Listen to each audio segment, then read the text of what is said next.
Bonjour tout le monde, je suis Moulouk Ousliman Touré, étudiant en licence 3 développement du système d'information.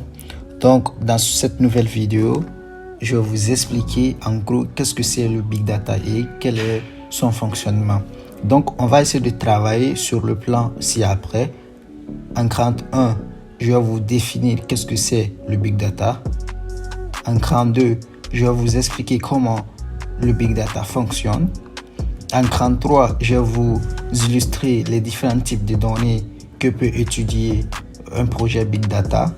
En grande 4, je vais vous expliquer également quelles sont les différentes caractéristiques d'un projet Big Data, d'où la notion 5V. Donc en grand 5, je vais vous expliquer quels sont les acteurs qui sont impliqués dans l'étude d'un projet Big Data. Et pour finir, je vais vous faire une conclusion sur le Big Data.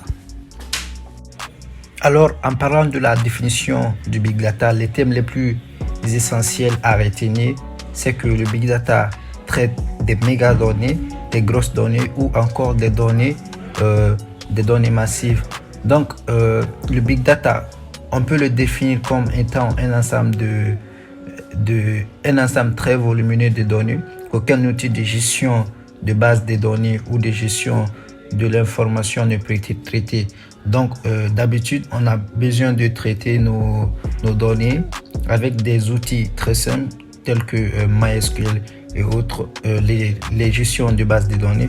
Donc à un certain moment, si on a des données qui sont pas organisées, des données qui sont pas structurées, on va le dire, donc les outils comme MySQL et autres ne peuvent pas traiter ces données. Donc de ce fait, c'est pourquoi on fait appel à Big Data qui permet de gérer ces genres de données. De ce fait, on va expliquer comment tout cela ça fonctionne. Et évidemment, quand on parle de Big Data, on évoque des données. Et de ce fait, on va s'intéresser beaucoup plus précisément à son fonctionnement. Donc, pour commencer, on peut distinguer deux types de données en Big Data. Nous avons des données structurées en format défini, des formats qui sont bien précis, et des données non structurées qui n'ont pas de format, qui sont sans format défini. Donc, on va vous expliquer un peu plus tard et vous donner quelques exemples des données qui peuvent avoir des formats définis ou des formats non définis. Donc, toujours en parlant de comment ça marche, on peut ajouter un autre type de données en quelque chose. Donc, là, ce sont des données semi-structurées, là qui sont un mélange des deux, des données structurées et des données non structurées. Donc, on peut aussi parler des données semi-structurées. Donc, dans le web, nous avons le langage XML, mais aussi des métadonnées qui décrivent les autres données. Donc, il y a d'autres qui illustrent qu'on a trois types de données, à savoir des données structurées, des données non structurées et des données semi-structurées. Du coup, en allant un peu plus loin pour essayer de parler des données structurées, ce sont des données qui ont été organisées pour faire en sorte de faciliter les traitements. Elles sont des données qui ont un format pour simplifier l'analyse. Généralement, je vais vous donner un exemple de ce type de données. Par exemple, lorsqu'on essaie de remplir un formulaire de saisie qui compose le nom, l'adresse, l'âge, ainsi de suite, là, ce sont des données qui peuvent être traitées par des gestions de bases de données simples qu'on connaît. Donc, ce sont des données structurées. Toujours parlant des types de données, par opposition, on parle aussi des données non structurées. Donc, retenez que ces données ne suivent pas de structure dont elles sont non organisées. Ces données n'ont pas un format propre, contrairement au type de données structurées qui ont un format bien défini, par exemple.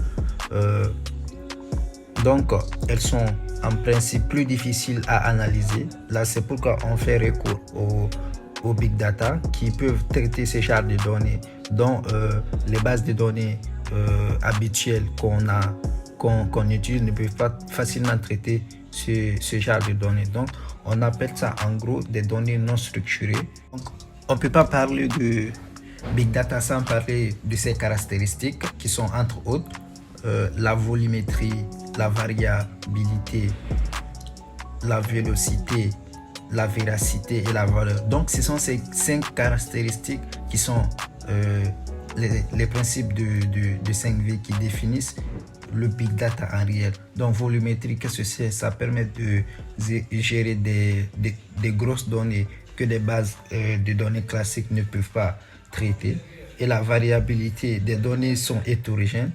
Ça peut être en format JSON, en format CSV ou en format texte. Donc on peut aussi traiter des données dont les formats ne sont pas encore définis. Donc parlant de la vélocité, donc le big data a la capacité de traiter des données quasi en temps réel. Donc si on a une donnée par exemple, le big data il est capable de le traiter en temps réel que les autres bases de données classiques ne sont pas capables de faire. Donc on peut aussi parler de la véracité.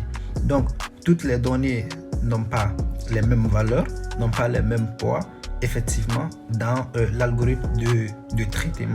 Par exemple, on peut traiter des images, on peut traiter des fichiers de test, donc ils n'ont pas effectivement les mêmes valeurs.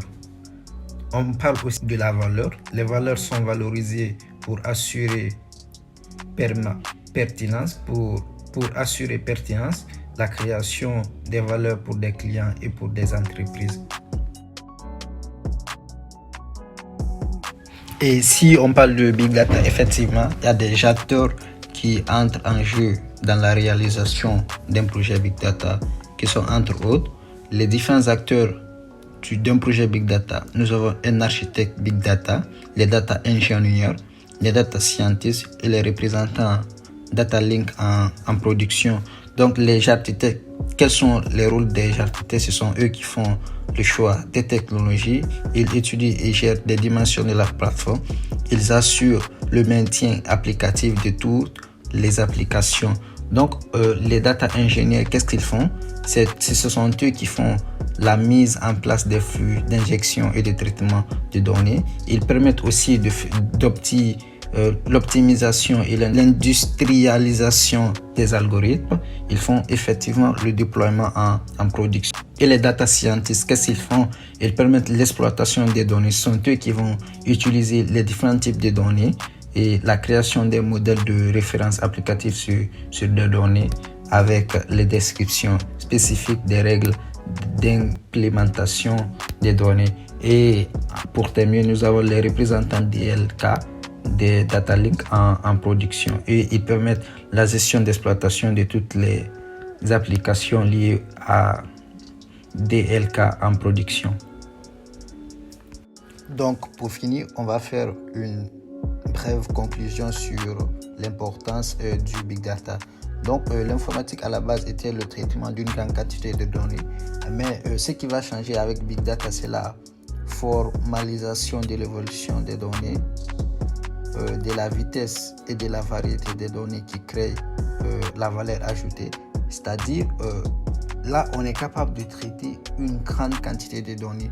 Non seulement c'est pas le traitement de ces quantités de données, mais avec des variétés. Par exemple, on peut avoir plusieurs types de données qui n'ont pas le même type. Donc on peut aussi traiter des données en temps réel. Et le big data permet de faire une descriptive analytique, c'est-à-dire on tente de comprendre qu'est-ce qui s'est passé. Donc le big data aussi permet de prédire, d'analyser une prédiction par rapport à une donnée.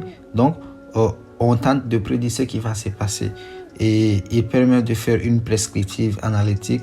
On est en mesure de simuler ce qui va arriver, c'est-à-dire trouver les différentes solutions par rapport à tout ça. Donc de ce fait, merci pour votre attention.